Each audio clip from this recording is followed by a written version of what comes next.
Once more, you're welcome to the show. Thank And you. thank you so much for that electrifying performance. Oh, thank you very much. How are you Thank feeling you. now? Have I'm you good. caught your I'm breath? good. I'm good. I'm glad everybody partook. Yes, I mean, everybody partakes in that particular song, which Yeah. is why I would like us to start this conversation with you telling us a little about Fola. Yes. What's the story behind that song? So interestingly enough, I mean, I'm a rapper. Alabaz, I'm a rapper, and at some point I was like, "Oh, let me try maybe some purely cultural music and see what that does for me." When I wanted to do that, contacted a few friends, spoke to them about it, because it's a pretty tricky genre. You either do it correctly or you don't do it at all. And so people can be very, very violent when it comes to representation or misrepresentation of their culture. So I had to make sure I do it the proper way. I did my research and I said, okay, let me try this. And the result was Fola. So when I did the original version, I was like, okay, what could add more spice to this?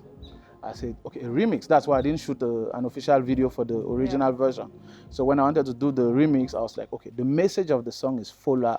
It's time for us to go back home. And home is not necessarily a physical place. It's an idea, a place where you're welcome, a place where you're comfortable, a place where your ideas are in sync with the community, with nature.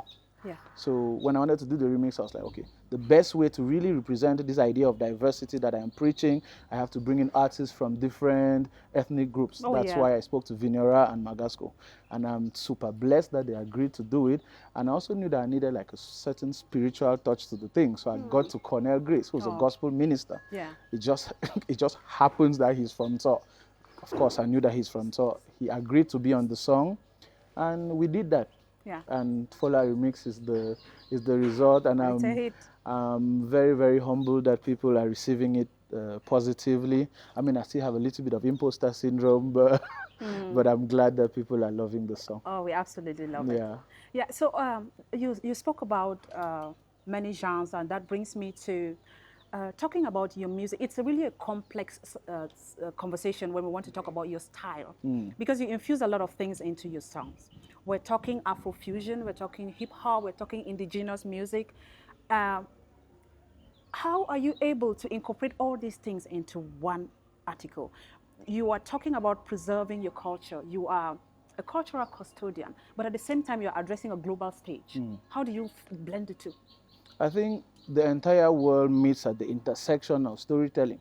Everybody meets there because at the end of the day, no matter where you grew up, you know the feeling of sitting with your grandparents or your parents and they telling a story and you listening with a lot of curiosity because they have this idea of this vision or this vision of the world that you simply don't have.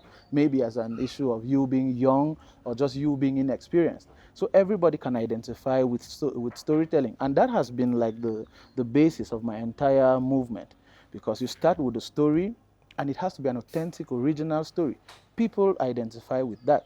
No matter the culture, no matter the ethnicity, no matter the geographical location, people identify with that. You start with the story and the music or whatever format you choose. It could be the music, it could be a book, it could be an article, it could be whatever. But whatever format you choose is just to facilitate the story. Yes. And once you already have a story that people can connect to, you just use these formats to get to people. And at times, some people prefer reading books, some people prefer listening to music, some others watch music videos, documentaries. So these different formats are just means of expression. Different forms of the same art. Different forms of the same art, but à la base, the art is just a regular story.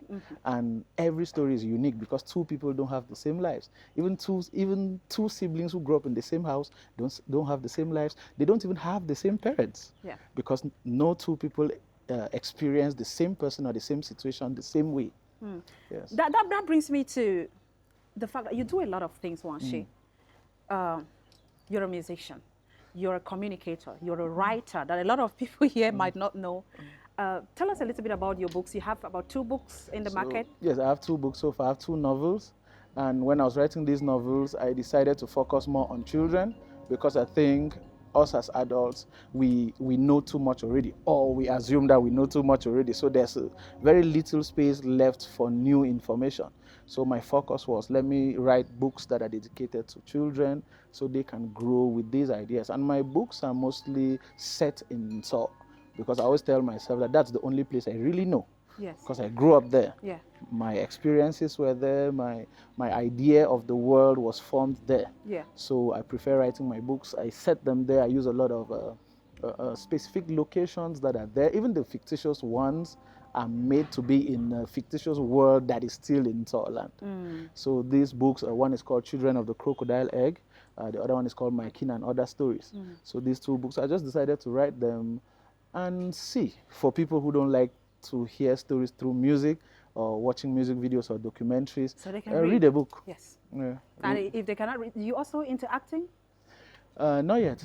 But is there something cooking up in that direction? Not at the moment. I think I'm probably too. I laugh way too much to be an actor. Okay. They'll say action, I'll start laughing. So maybe you'll be a good comedian. You can just make people Who laugh. knows? Nice idea. Yeah. Okay, so I was going to talk about, you use your dialect a lot. And just like you've made us understand, music is a universal language. I think we danced even to the song you just performed. Yeah, We're not it is really a understanding lamsa. the message behind it, but we just want to dance. Is there a point where you think, do you think we'll come to a point someday where people can now say, this is lamsa or hip hop? Is that the agenda you're trying to push? I probably won't even want that to happen at all. Like, it shouldn't be lamsa or anything. It should just be lamsa. Because on its own, it has enough personality to be whatever it wants to be. And I think there's also this thing that I always like to highlight. Our languages are not dialects. They are languages. They're not dialects, because a dialect means an imperfect version of something else. But our languages are not imperfect. They're original versions in themselves. Yeah. So they're already languages. So they're already 100% on their own. They don't need anything else. That's why I don't think we need. Hip hop is hip hop. First of all, it's a genre on its own. Even if you're rapping in Lamsa, it's still hip hop. Yeah. The fact that you are rapping in Lamsa doesn't make you a Lamsa rapper. You're still a rapper. Yeah. And now that I'm doing a lot more cultural sound, people tend to forget that Njang is not the music. It's not the genre Njang. It's a dance. Oh. The music is just accompanying the dance. That's why once you hear Njang, the first thing you want to do is not to sing, it's to dance. It's because it's a dance, it's not a particular sound. Can we put our hands together for that? Yeah, but I'd like to know, Wan Shey, when you pick up, this is not commonplace. You don't see many A-list artists who would want to project their culture, advocate for what is theirs with their art. Don't you think it's a little difficult? Has it been easy, breaking through in the industry with the kind of music that you do, with the languages you chose to communicate your songs with? I think doing music in your own language is the ultimate hack. It's probably the easiest version of music you can do, because you speak your language better than anything else. Even if you learned how to speak English, you will never speak it the way you speak your language. But then, are you not concerned about the breakthrough? Like, I want to make it fast, so let me make something that a lot of people can just understand. I mean, if being a star amongst people should be enough. Anything else is a bonus. And I think if you're from Bafut, being a star amongst Bafut people should be fine. Yeah. Anything else should be a bonus. If the rest of the world decides to listen to you, let them listen to you in your own terms. I will not alter my Bafut for you. Yeah. You alter your ears for my Bafut. Yeah, I spoke about this this conflict between the freedom and the discipline that you have in your art. I followed one of your lives on Facebook. You said you were more interested in idea and not format. Yeah. That's what the exact words you used. You said you prefer idea and not format. And I began to think, so what you're saying is that you advocate for liberty of the art.